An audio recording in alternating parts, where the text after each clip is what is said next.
U.S. returns looted Balanaga church bells to Philippines. 3 bells looted by U.S. troops more than a century ago have been returned to their church in the Philippines. President Rodrigo Duterte praised his countrymen and the U.S. at a ceremony in Balanaga, where the treasures were taken 117 years ago. The bronze bells were seized during the Philippine-American War as part of reprisals following a massacre. In August, the U.S. Embassy announced the return of the so-called Balanaga bells after decades of pressure.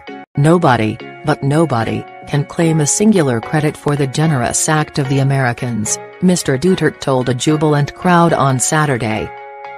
The credit goes to the American people and to the Filipino people, period. The president had called for their return in a 2017 speech, in which he also suggested building closer ties with China. The bells are viewed as a symbol of Philippine independence against their former colonial masters. Following the Balanaga massacre of 1901, when Filipino militants ambushed and killed 48 U.S. troops, U.S. General Jacob H. Smith ordered the area be turned into a howling wilderness.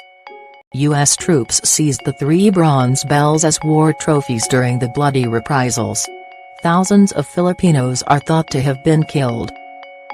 Despite calls for their return for decades, U.S. veterans and politicians said the bells were tributes to the killed U.S. troops and refused to consider their repatriation.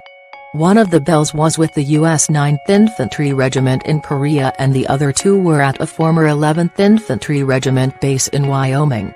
But after continued Filipino pressure and waning opposition in the U.S., the bells were flown to Manila earlier this week for Saturday's ceremony in Balanaga. "We are the happiest people on earth now," 81-year-old Nemezia Duran told AFP news agency. "The whole town is walking in the clouds because the bells are finally with us."